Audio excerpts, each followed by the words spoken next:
Welcome to Last Night's Coffee with Chuck and John. It's shake and bake time. Greetings, earthlings, and locally loved teachers, faculty, and staff of whatever school system you're in, man. This is the back to school episode of Last Night's Coffee with Chuck and John. I'm Chuck, that's John, and I feel like I'm on location. Yeah, dude, you look a little different. You got a little different setup than normal. What's going on, dude? Why are things different today, Chucker? So, all right, let's back it up to Saturday morning. Okay. Okay, so I'm getting a new carport. Mm-hmm. And it's going to totally change around some things in my yard, like the way we park and all this stuff. Mm-hmm. And I decided, it's supposed to rain here Saturday. Was you back Saturday? Yes. Okay. So, it was supposed to rain all day Saturday. That was the forecast all week. Yes. Rain Saturday. Saturday was going to be a wash. So we ended up racing and pitting, and I got up. I'm like, I'm going to get on the tractor and work on this grade a little bit till it starts raining. Mm-hmm. Well, it never rained. So after I got done with my grade, I'm like, well, I might as well scrape my driveway while I'm here. Sure. If it starts raining, I'll almost be done with the driveway, and it'll actually help it, settle the dust. Mm-hmm. And as I had Charlie's, what's those turtle boxes? Yes. Sitting on the back of a truck, just music just blaring loud enough to where I could hear it over the tractor. Mm-hmm. Just jamming out like classic rewind, which is like your 80s, late 70s, early 80s classic rock on Sirius XM. Mm-hmm. And I make a pass, and the music stops. Oh. So I hop off the tractor, and I go over there, and I look at my phone, and I hit play again, and didn't think nothing about it till I'm walking back to the tractor, and I see a little thing sticking up out of the ground that happened to be my cable wire. Yeah. Yeah. So yeah, no you managed to run over the cable wire. Yeah, it's supposed to be 18 inches underground. Yeah. Do you think you've scraped your driveway that much? No, not to where you've like worn it down? No, because they put this cable in like in the last 10 years probably. Oh, okay. When they went from the poles to underground, mm-hmm. and then they run the underground up Dad's driveway, and then they ran like a little thing across to my driveway. It was really kind of hokey the way they did it, but whatever. Yeah. Our latest internet provider never did bury ours. So our orange cable from the pole to our house is just on the ground, exposed. Well, I think we have the same internet provider, don't we? I have WOW. Oh, no, I don't have WOW. I've got the big evil corporation. Oh. Comcast. Oh, yes. But I don't know, man. It's just kind of like somebody was supposed to do their job. If they'd done their job right 10 years ago, I wouldn't have killed my cable in 2026. Right. So now you have no internet. No internet. I'm on my tablet, on my porch, streaming, through the clouds, and just hoping that it all works out. Does it feel strange to have no internet at the house? Yeah, because that's everything. The TV, everything, man. And everything on top runs of off that. Saturday afternoon, we were going to get Chloe. So we had like a whole weekend with Chloe with no internet. Oh, wow. So we had to like entertain. Yeah. So we did whatever every responsible granddad would do. And we went and bought a train set. Oh, heck yeah. Yeah. Well, she loves trains, so you got that going for you already. Yeah, got our little N gauge, which N Mm-hmm. gauge is the smaller. So I think I'm gonna set it up in my when I set it up in my basement. I still want to go HO scale, Mm-hmm. so I'll take this little N gauge set and make like a little amusement park inside the little circle, Oh, that'd be awesome. and then it'll be like the train around an amusement park, which is usually smaller than Yeah. a full size train. Yeah, that's awesome, dude. That's a great idea. Oh, that's awesome. That's good times. That's making memories right there with the grandkids. Yeah, dude, it was so much fun. And we took her to church Sunday, and Oh, yeah. she did good in church. So we had a good old time. And then Mary Beth took her back to Sierra. We meet over almost to where you were at the other day. So, Oh, okay. do you remember when you're going over there? I think it's like the last roundabout before you get there's a little like just a gas station at this roundabout. And that's it. Mm-hmm. I think I know what you're talking about. Yeah. That's where we meet at. That's halfway. Okay. Yeah. That's where I stopped and got gas on the way home. Oh, okay. Yeah. Yeah. Because it's the first gas station, I think, when you leave that camp that I was at. It's the first gas station we come to. Yeah. Yeah, that sounds about right. So, not to get too far ahead, because, man, I can't wait to unpack this because you didn't grow up in church, so you never experienced youth camp, Yes. or any youth camp of weekend camps or any of that stuff. So, dude, it's just going to be wild. So that was pretty much my weekend, was tearing up the cable and Chloe. Yeah. You had a little bit of racing too, but we'll get to that in the Red Dirt Rundown, right? Racing. Yeah, we're going to get to that. So okay. Well, that's good, man. You had some good grumpy time. Yeah, good grumpy time. She's like, grumpy. Oh, we went to Chick-fil-A too. Oh, got to do that. And then it got me wondering, and I can't find this information. All right, which county in Georgia has the most Chick-fil-A's? And then I got to thinking, I bet it's Fulton. So let's take Fulton out of the mix because Fulton is so big. Mm-hmm. Technically, it's two counties. So outside of Fulton County, which county has the most Chick-fil-A's?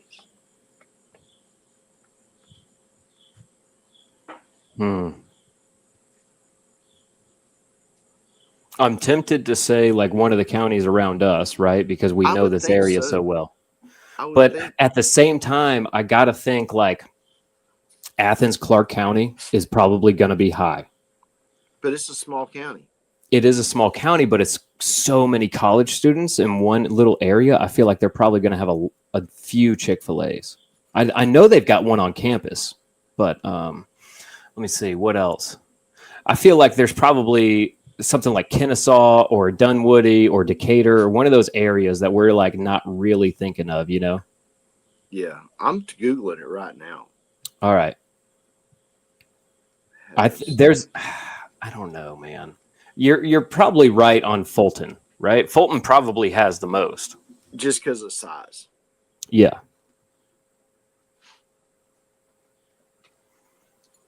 I wonder if Google's going to be able to give us an accurate answer on this too. Be interesting. I feel like there's a bunch in Fayette County. The more I think about Fayette County, the more I think it's got the most. Peachtree City alone has like 3 or 4. Okay, so it says Fulton County leads the state. Okay. All right.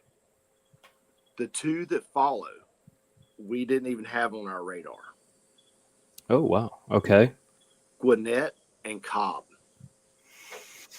Gwinnett and Cobb. Yeah, that's what I was thinking, like one up there on the northwestern side of town where we're just not really that familiar. Mm-hmm. You know, because Smyrna, Marietta, all that stuff is very populated. Yeah, dude, there's Chick-fil-A's on every exit up there. It probably has to be. I mean, there's probably Chick-fil-A's across from each other. Yeah, probably. Whereas down here, we've got Waffle Houses across from each other. Yeah, we got awful waffle. Yes, sir. Natty's making an appearance on the show today. So, hey, Natty Dog, nice to see you. Yeah. She's like, How old is Natty Dog now? 13ish. Wow. Getting up there, dude. Yeah. She's getting up there. She can't see. She can see okay. She can hear when she wants to. Mm. You know, just a grumpy old lady. Yeah. So, I heard that. Well, I guess we'll get on to youth camp, man. I guess we'll get on to my week last week. Do what? I've got questions. Okay, what's your questions? Okay, so you arrived on Monday. Yeah. When you first pulled in, what was your impression of the place? Because I've never been in there. I've just seen the gates, and the field's always like, wow. Yeah. Yeah, so it's beautiful. The grounds are beautiful there. I will say that. The grounds are absolutely gorgeous. I mean, everything is very well maintained. All the buildings were really nice. They had a remodel within the last like 5 or 6 years, I think. So all the buildings are really nice. Just everything there. The first impression of the place was just how nice it is and how well kept it was. So like I was super shocked. And then my first order of business was getting the drums set up and getting all that ready because we had worship that night that I needed to be ready for. But I mean, as soon as these kids got checked in for camp, they were busy. Really? I mean, the schedule was nonstop. Yeah, they had. So immediately they like split them up into teams, right? So you've got like white team, blue team, red team, yellow team, whatever. You've got all these different teams, purple team. And they've all got their bandanas. And so every kid comes up with a different way of wearing their bandana, right? Like some kids wear it around their wrists, like a bracelet. Some put it around their legs. Some are tying it around their heads. Some are wearing it like a handkerchief. Like, and so anyway, they split up into teams and they have this big competition and do all that. And then, so we get into the first night of worship and man, that sort of energy, I'm just not used to that much energy and excitement for God and for Jesus. Like, holy smokes. I mean, we go to a little bit older church, right? Like, that's where we go. And man, so the camp was for 6th through 12th graders. So if you were an up and coming 6th grader, or if you were a graduating 12th grader, they extended it to like the max on middle and high school. And so there was a wide range of ages there. And just, I mean, the energy and excitement was unreal. Like these kids were ready to have an encounter with God. Like they were ready to experience the presence of the Holy Spirit. It was wild, dude. To see these kids and like just the expectation they had for a move of God. You know what I'm saying? Yeah. And like throughout the night, or throughout the days, the expectation just continues to grow. It was really wild to watch, man. And these kids were, at one point they're jumping up and down, just super excited. And at other points they're laying face down and praying like their hearts out and just, pouring out their hearts to God. And, dude, it was just a really awesome, supernatural experience, Well, so I was a counselor, so I didn't realize when I agreed. So the original agreement was for me to have a private room with my wife and all that. Well, when we agreed to be counselors, I didn't realize that entailed sleeping with, in the bunks with the campers. Okay, so that was my biggest complaint. Yeah. I told some friends that know you, that know us both. I said, look, John's going to his first youth camp. And they said, oh, that's awesome. He's going to love it. I said, yeah, but him and his wife have a private room. Yeah. He's like, no, that don't count. Well, we didn't have our own private room. So you got your wish came true. Right. Because you got to have the full experience, man. So I will say this, though. I had my own counselor's quarters. Well, that's good. So I did have like my own tiny little space, but it was in the bunkhouse with the Right. boys. And I got put with the oldest boys. Okay. So what was cool about them is they're a lot more mellow and a lot more low Oh, key. But the bad part about them is anything you say to them goes in one ear and out the other. They don't. It's like talking to a cinder block wall. Trust me, I know. I have fixing to be 18-year-old in November. So yes, that's exactly the group I was bunked with. It's Really? you might as well save your breath. Nothing you say makes a dent in these boys. I bet you heard a lot. Yeah. No, there was no dude. I'd be like walking up and down the bunkhouse, like it's 7:30, boys. We got to be at breakfast. Get up, get up, get up. We got to get in the shower. You got to get down to breakfast. Like you got 30 minutes. Breakfast is at 8. If you don't get in that shower now, you're gonna be stinking. And I don't want you. I'm screaming at these boys, and I get zero response. Dude, that's what it's like. They don't say nothing. They're just in their own world. Like. There was like one or two, of course, that like were really, they minded, but so you've got. I mean, my cabin. So the first night we had kids snuck out past curfew. Yes. We had kids throwing up. We had kids calling mom to come pick them up from Florida. Like these kids traveled all the way from Florida to come up here, and then on the first night they're calling mom to come pick them up. Like, did it work? It worked. Really? Mom was there like before breakfast. Wow. Yeah, dude. Yeah. So, I mean, it was an action-packed like first couple of days, but when we hit our stride, when we got in that rhythm of things, it was really, really cool, man. Like, I will say this, there's a bit of a generational gap between me and these kids. So, like, me and you, when we were kids, like I went to a bunch of Boy Scout camps. I did all kinds of stuff, right? Maybe I didn't go to a church youth camp, and this is very different. But at the same time, I've been to a lot of campgrounds. And that involves a lot of walking, That's part of it.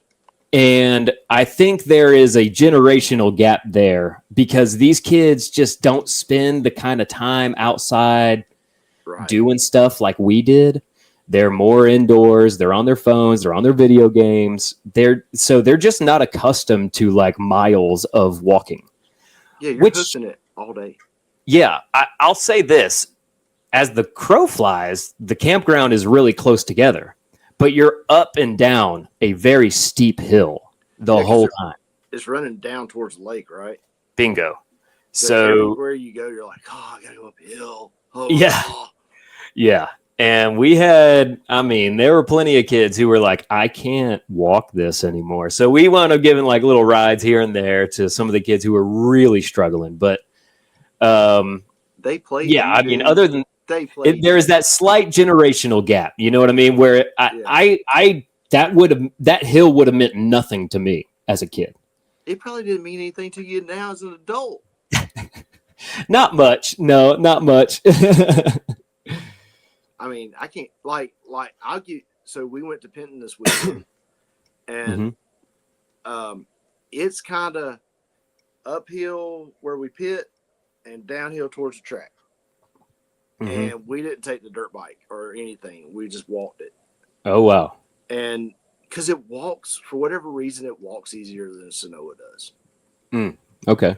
Because I guess it's more of a gradual hill, where Sonoa is like flat pretty steep hill. Yeah. So, and it's, I don't know, but Charlie and Dad both were like, we got to bring vehicles next time. Yeah. I'm like, why? This has been fun, just walking around the pits, man. Just but I understand that. So I was in the generation gap between them two this weekend. I understand why Dad wants something to ride around. Sure. He's 70-something years old. Yeah, Charlie, no. Yeah, exactly. So yeah, you're experiencing that same type of generational gap where they kind of spend a little more time on their phones, a little less time outside running around doing stuff. Both of them. Yeah. Well, I can't talk too bad about Charlie because that joker, He goes now. He Saturday we didn't have anything. He didn't have anything to do. He slept all day. Yeah. He's Yeah. like, Dad, I haven't had any time to just sit around. So I mean, he slept on the couch all afternoon. Then when the cable went out, Mm-hmm. he was sure enough done. Oh yeah. Yeah. And then, for then he sure. went hog hunting. His mind got busy. Yeah. That's awesome. That's awesome. So yeah, I mean, camp though, like I spent nights running around the camp, wrangling campers, you know what I mean, that were out. It was lights out at 11:50, dude. And I was out till sometimes 1:00 wrangling kids. I know you texted me pretty late one night. So I'm like, wow, he's still awake. Look, kids will be kids, right? Oh yeah. Kids will be kids. They're going to push the rules. They're going to bend them where they can. They're going to see what they can get away with. And like, they're not out there doing anything bad. They were out there like, so we had a bunch of Burmese kids there. We had 45, I think 48 Burmese kids come. So these jokers were at like 12:45. They're down in the cafeteria getting hot water for their ramen noodles. You know what I'm saying? Like, they got the midnight munchies, and they're walking down to the cafeteria to go get some hot water because the cafeteria doors are always open.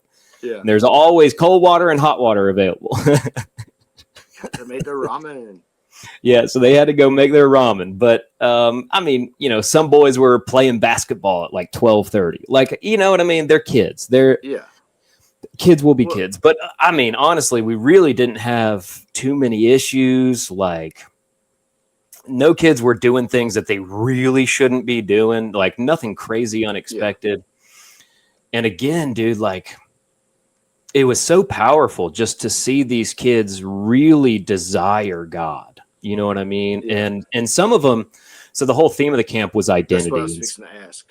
Yeah, this camp did have a theme, and it was identity. And so for some of these kids, like on the second night, you're hearing testimonies about, oh, I just learned that Jesus has always been with me.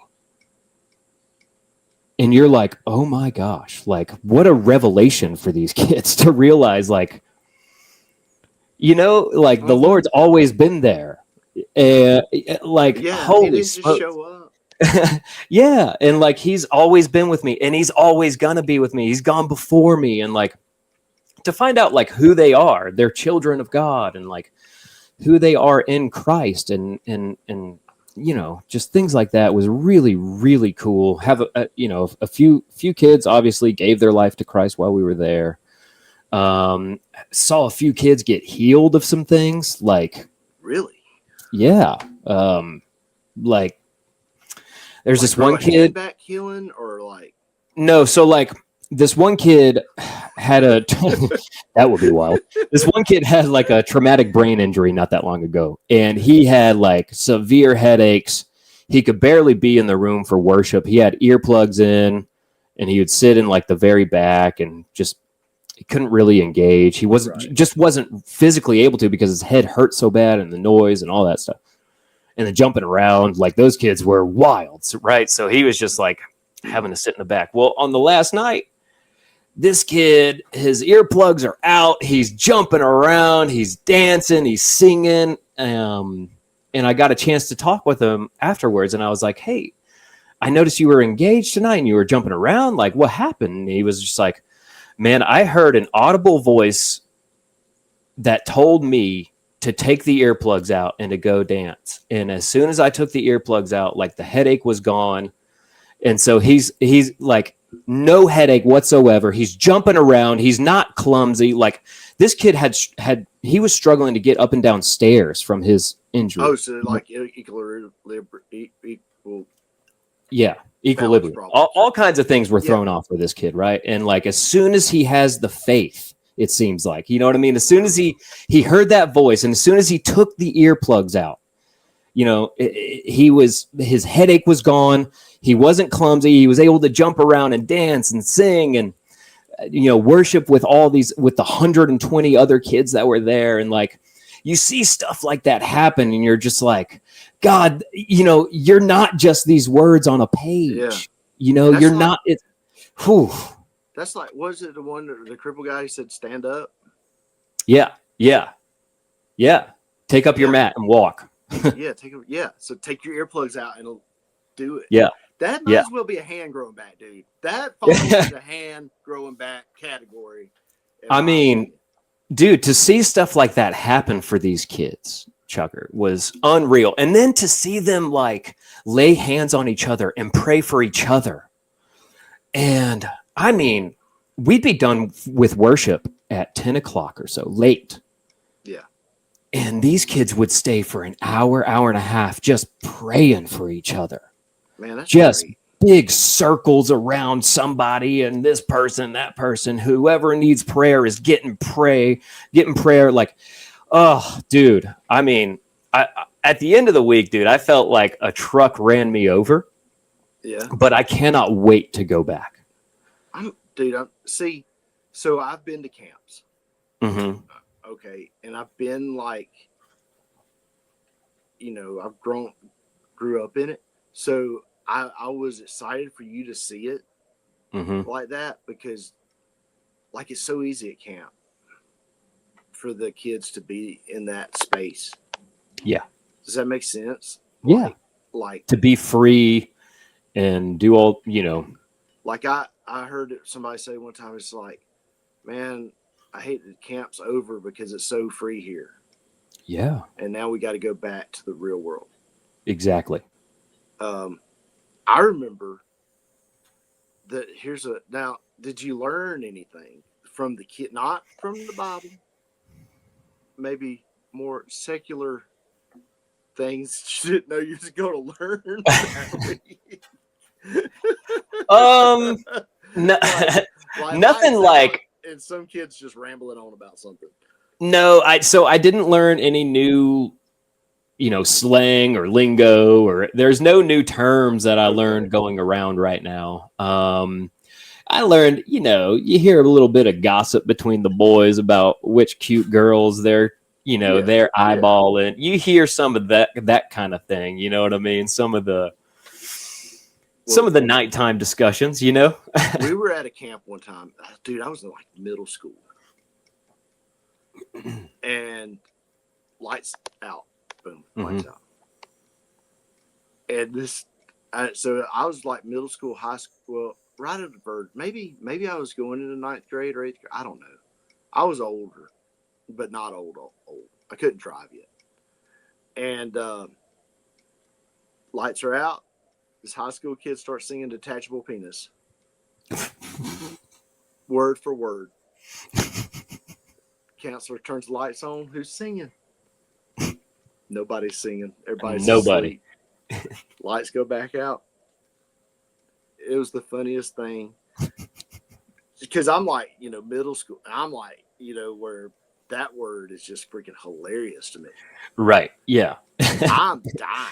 Yeah. It doesn't get funnier than penis. And then you got somebody else, doing Beavis and Butthead. Right. So this went on for about that was one of the funniest camp memories I've got. That and how were the bathhouses? Did y'all have a bathhouse or did y'all have like So the boys had 3 stalls at the end of the cabin. 3 shower stalls and like 4 toilet stalls, I think. Okay. And then a couple of urinals. Okay. And then I had my own private bathroom in the counselor's that was very nice of them. Yes, I had my own private toilet and stand-up shower. So I was very nice, good to go, man. I got mad with the leaders at first. I was like, look, I was told I was getting a private room. Yeah. I was getting a little bit irritated with them at first. It's private. Yeah. Well, and then they were like, well, if you go in your cabin, there's a counselor's quarters. You can have the counselor's quarters all to yourself. There's one other counselor in the cabin, but he was like barely out of the age range. You know what I'm saying? Yeah, so like he was wanting to stay out there. Yeah, he wants to sleep with the boys out there. So yeah, I let him use my bathroom and all, but my shower, but I didn't.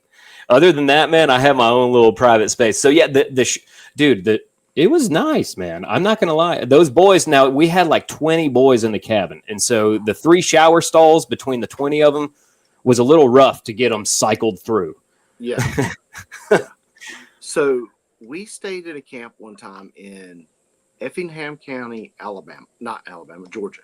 So if you don't know where Effingham County is, it's right next to Chatham County. Okay, so you're up. You're in the Savannah area. Savannah area. All right, dude, it was so hot. It was. Yeah, I was about to say you're getting towards the armpit down there. Late July, and you're far enough. Effingham is far enough off the coast to have the humidity and not the breeze. Right. Right. Okay. It's like that Valdosta feel. Very much so. Yes. And we're the girls are in the big house. Mm-hmm. They've got the showers. They've got everything is in this house. Girls get everything. And then the boys are in the bunkhouse. Mm-hmm. And the shower bath house is not connected to the bunkhouse. Right. So you've got to go outside. You got to go outside and walk 100 yards. Sure. That's how a lot of Boy Scout camps were. And no air conditioning in the bathhouse. Ooh. It's like a Russian bathhouse in there. Yeah. So if you got it's like a sauna. If you got to go, take care of business, that toilet paper ain't working great. Oh. You know what I mean? Dude. It was. I bet the flies were unreal in there. The flies weren't so bad. The palmetto bugs. Ooh. I mean, we're talking. Would they come crawling out of the toilet? They would come. You would get out of the shower and they would hand you your towel. Here you go, sir. Right. They were nice. Yeah. They understood their assignment, but right. If you took a shower in the middle of the day, it was worthless. Ugh. And the pool, it was so hot down there during the day.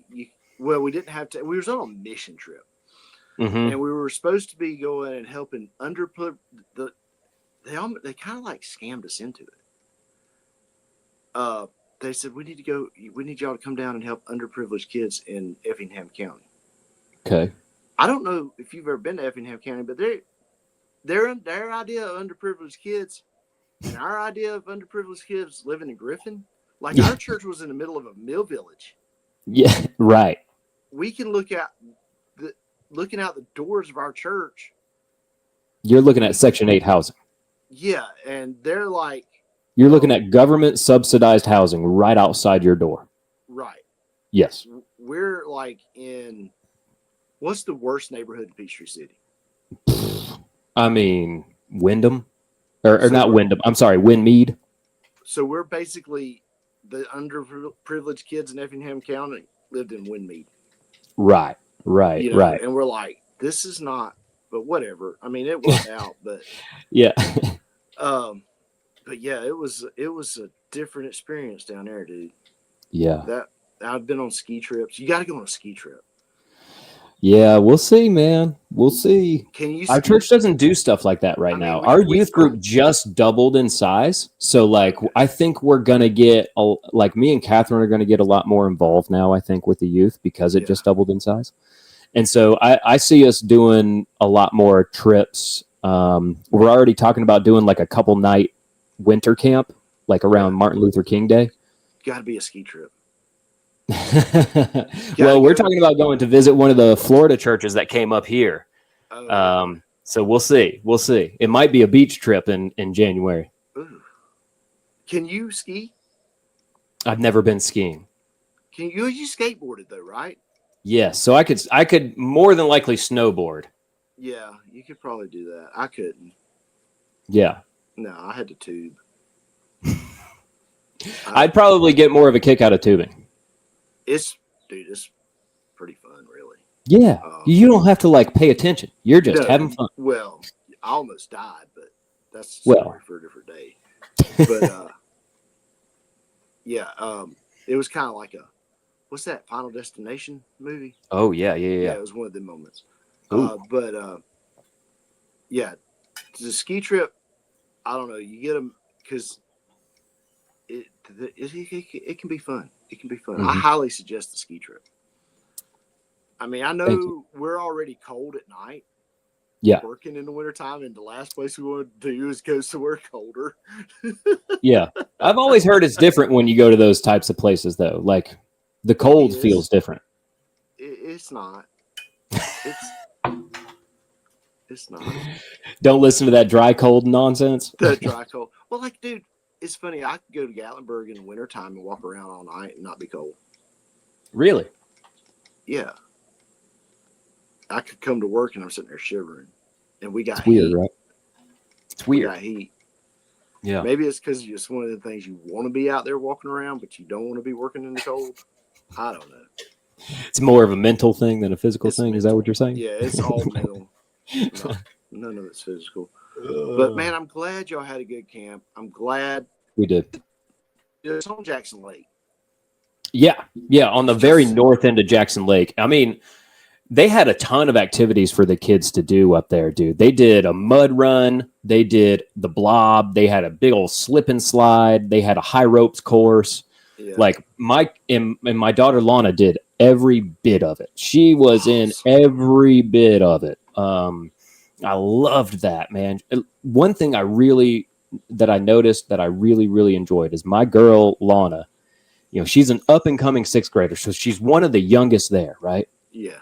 And every time they needed a volunteer or they needed something or whatever, she's raising her hand. She just wanted to be involved and be a participant. And I really like that. I really like that. And there were a lot of kids who they didn't want to just spectate. They wanted to Right. participate. And that's what you want. Like you want them Yeah. to interact and engage and do all those things. Well, it's important that y'all keep this youth group growing, especially with your kids' ages, coming in like that, because they're going to need a good youth group. Yeah, they are, man. They are. And this one, it's all the group's only really been together for like a couple of years at this point, and there's a lot more kids coming in now, and they're just aging.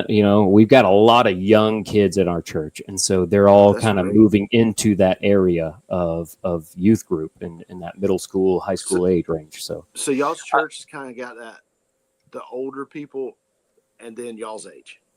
yes, a lot of that. A lot That's of good. so it's like your dad's age, and then the next generation, and then we've got the next generation. Like our church, for the most part, there's people my age, right, who are turning 40 or they're in their 30s or whatever, and they've never known another church, and their parents have never known another church. Like their parents have gone there since they were babies. They've gone there since they were babies. Like, and now their kids are coming. Right. And so it's just that's the way our church is kind of working right now. And I actually get the privilege of taking our high school kids through a catechism pretty soon, which I'm excited about. So it's just like a lot of basic doctrinal things. So like confirmation class type. Kind of like confirmation class. Exactly. It's very similar to the material that they would take you through in a confirmation class. But so the idea here is like, I'll take them through this catechism, and then they have the opportunity at the end to join the church themselves, because it's just going to be like the high school kids. I'm just kind of break the older ones off and do this with them. So they're kind of like, in that 16 to 18. You going to cover that particular church's history too? Like the founding In the catechism? No, I had not planned on it. I've been asking for it. And there's a kid there, I think he's like 18 or 19. Maybe 17, I don't know, who's been putting it together. He's really into history, and he's really into, documenting history. And so he's been working on putting together like a history book of the church. Well, and so I'm excited when that happens. That's good to know. Like when we did we call it a new members class at our church. When we'd already been going there, but like a year, but we went ahead and did the Sunday school class anyway. That was one of the weeks. It was like 6 weeks. One of the weeks was just like covering that particular church's history. That's really cool. And it was interesting because you found out, about the guy that it's named after and who planted it. Because every church, no church just happened. Every church is a church plant at some point. Right, 100%. Some dude started preaching out of a Bible at some point, and people gathered and listened.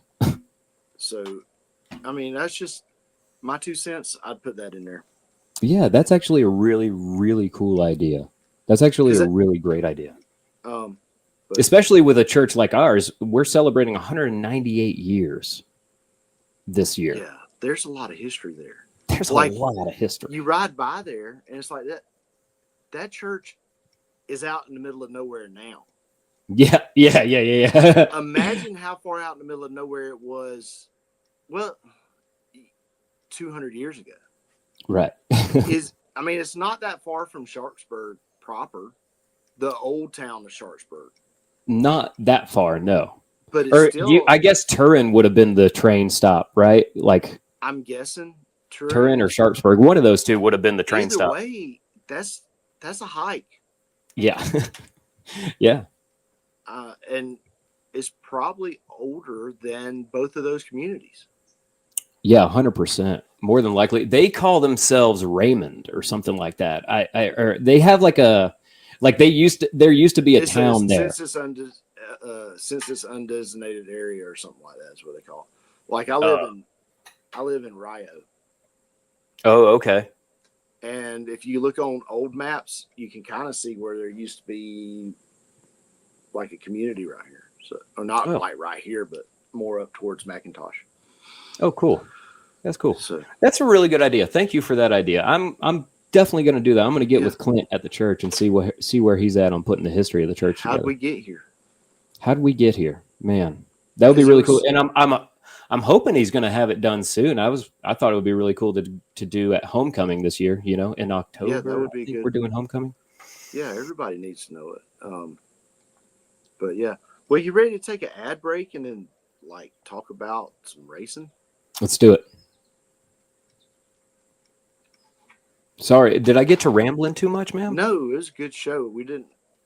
All the stuff that's going on right now ain't nothing new to talk about, really. No. You got shootings, you got diarrhea still. Diarrhea, evidently. I don't have to worry about it because I ain't eating lettuce. I've avoided lettuce. Yeah. I've just avoided all lettuce. You don't eat it, period. So you don't really care. Dude, but I had some munchkins this week. Dude, my dad texted me today. He was like, "Family dinner's tomorrow. You want a salad bar?" I'm like, "Are you?" And he's not joking.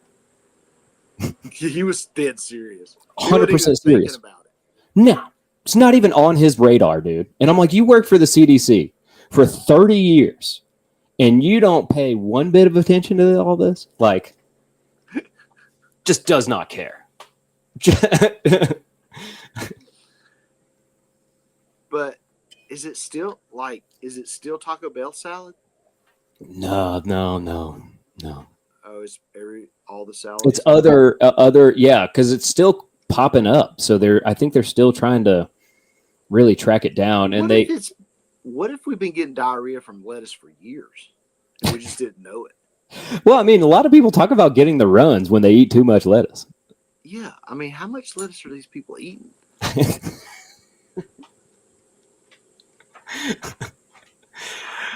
This is not an ad break, by the way. We're just gonna. This is all part of the show. Okay, sometimes we just keep going. We say ad break, and then we just keep going, and it ends up like, okay, so what if we wasn't made to eat lettuce? Ooh. Like our bodies aren't designed to eat lettuce. I don't know. I mean, we could have cabbage, but not why lettuce. Cabbage? Well, you can't have coleslaw without cabbage. Or sauerkraut. Gotta have coleslaw on your barbecue sandwich. No. Not on it, dude. You never do it. Never on it, brother. Why? Have you done a slaw dog? Yeah, slaw dog's different. But let's break this down about barbecue. Okay. If your barbecue is so bad that you have to throw some coleslaw on it to make it better, no. You've done something wrong. You're misinterpreting. The better the barbecue, that's fine. The barbecue could be great. But what I get into is like all the different textures and flavors in one bite that go together well.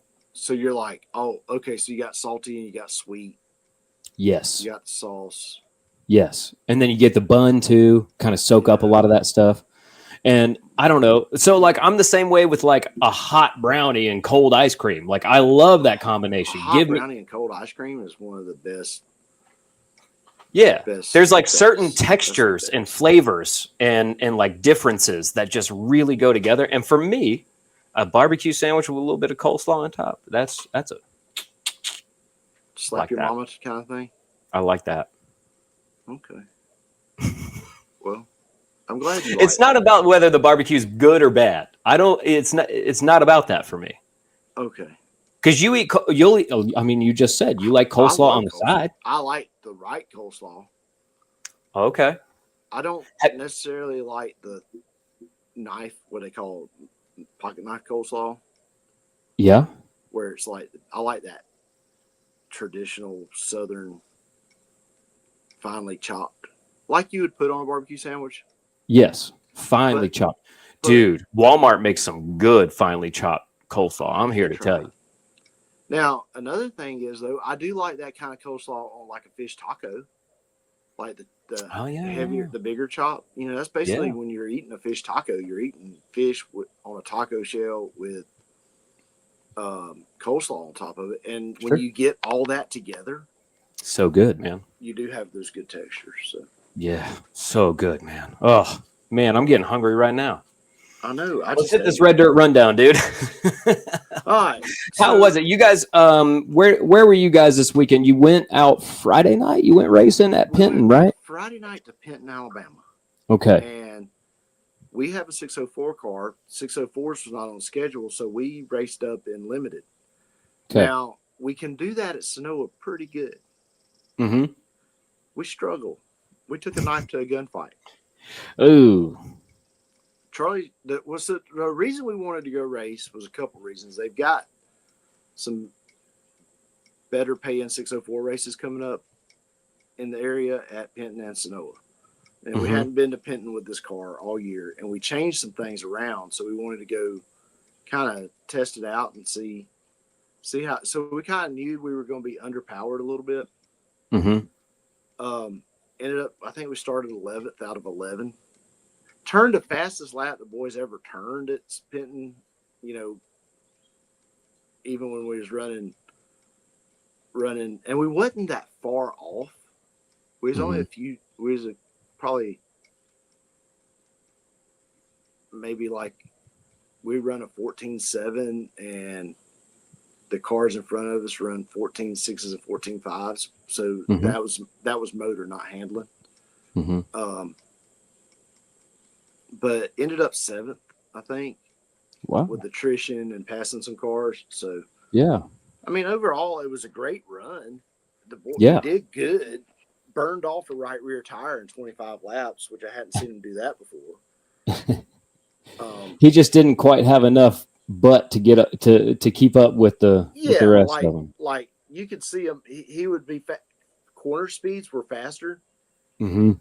And you'd see them they'd gap them in the straightaways. In the straights, yeah. But just because they had more motor. Yeah. Yeah. But, I mean, we were treating it like a test session anyway.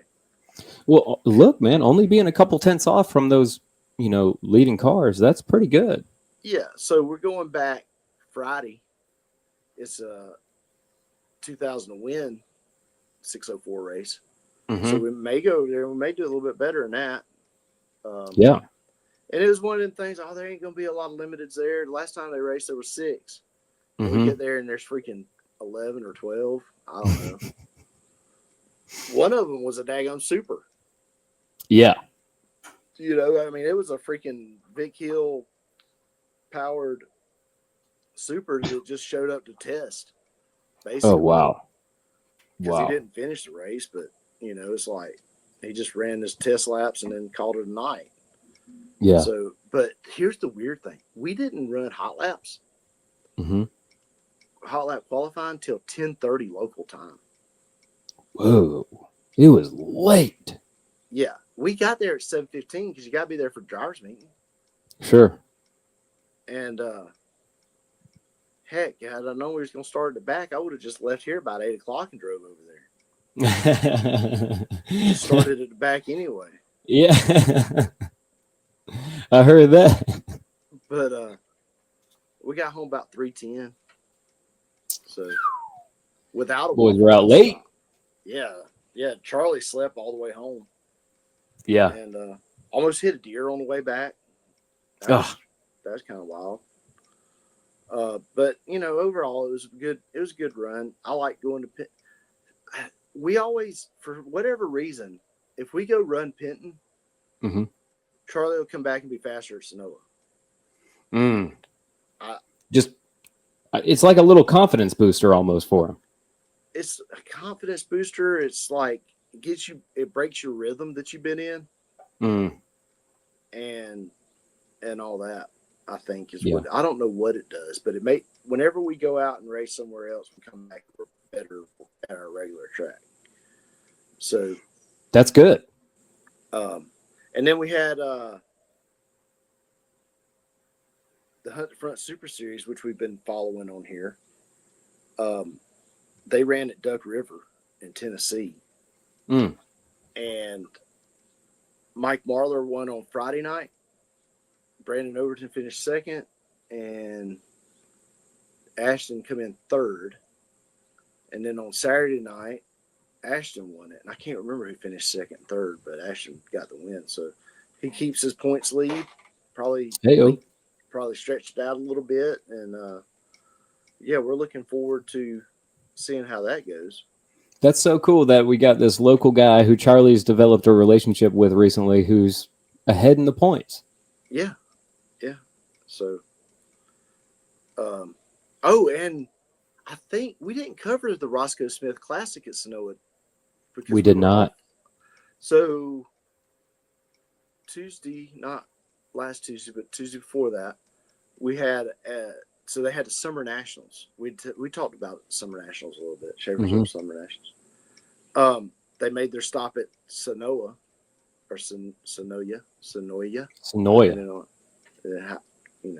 Everybody says it different. But Ashton ended up winning that one.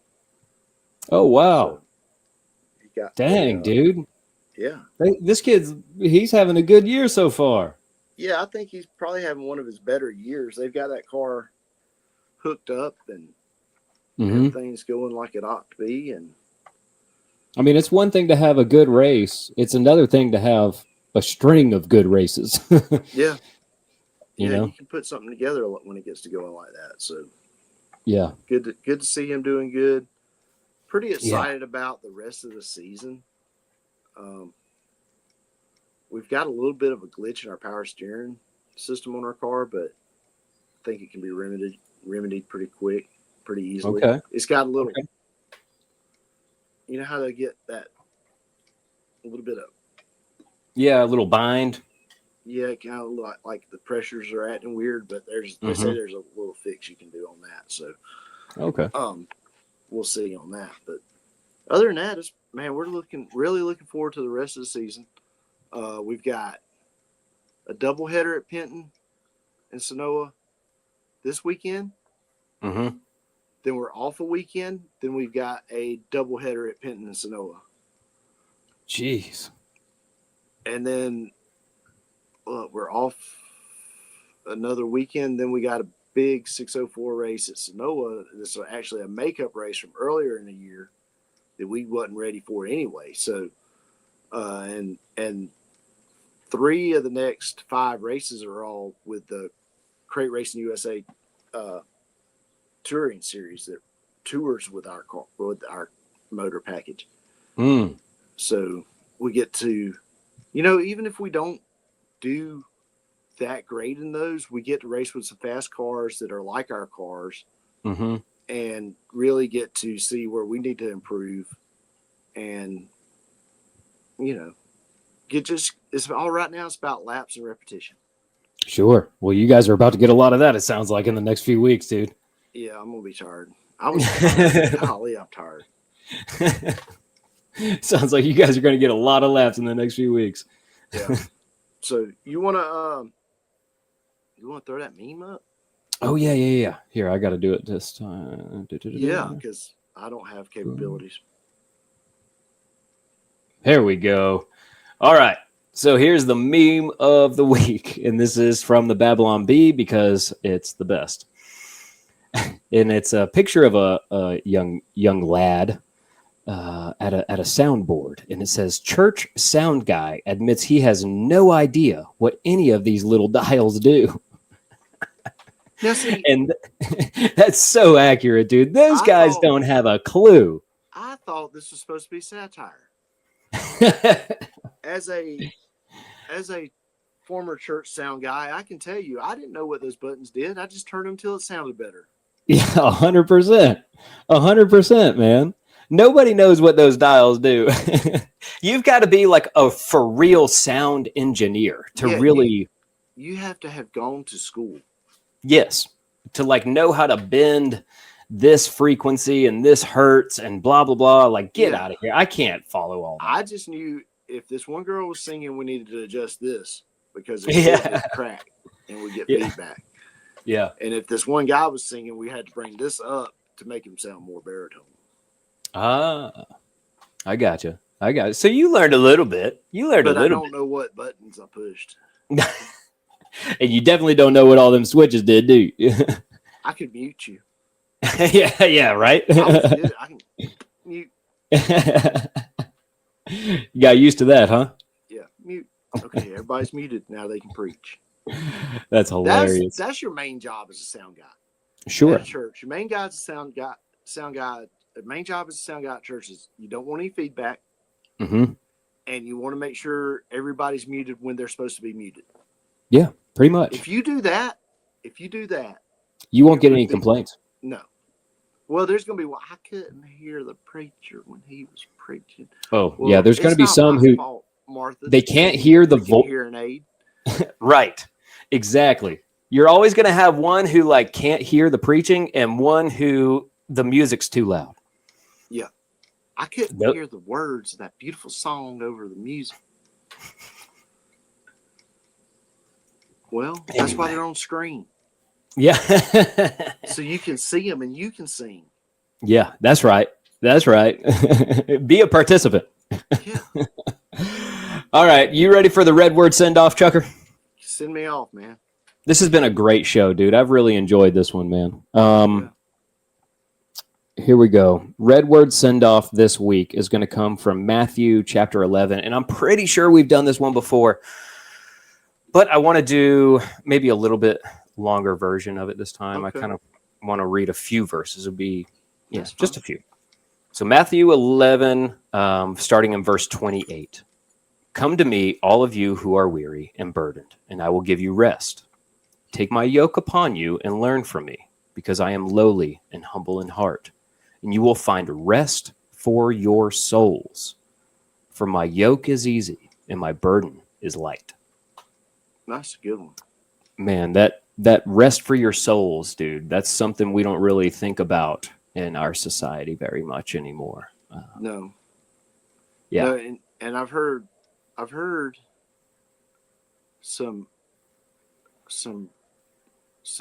a different version of the Sabbath is you're not resting from work. Maybe you're resting in God for your next week. Bingo. Yeah, absolutely, man. I mean, that's the whole point of the Sabbath, right? Yeah. Yeah. We've looked at it as like, this is your day off. Right. It's a day of rest. to make up for working all week, but it's not. It's a day of rest and letting God prepare you for next week. Yeah. A day of rest in God, right? Yeah. In Him. Yeah. And it's the type of rest for your souls that only God can do, right? Like nothing else in this whole world will satisfy that. Yeah. And we need to rest more. Like the correct way. The correct way. Yeah, that's right, man. That's right. Well, that's episode 256 in the books, brother. Yeah, y'all go like or comment on some of these shows if you want to. Some of our reels or TikToks or shorts or whatever you see, man. Just give it a like. Help us out. Yeah, and next week we'll be back in the studio. Let's hope so. Let's hope so. We better be. You go a week without cable? I mean, I can't imagine the rant you'd have about your cable guy next week if it. Oh man, he ain't coming till 5 o'clock today. Well, Dude, what if a guy like Jim Carrey shows up from the cable guy? Dude, that was such a good movie. That was so good. It was so good. I didn't All right, thank you, Night Shifters. Thanks for tuning in. We love y'all. See ya.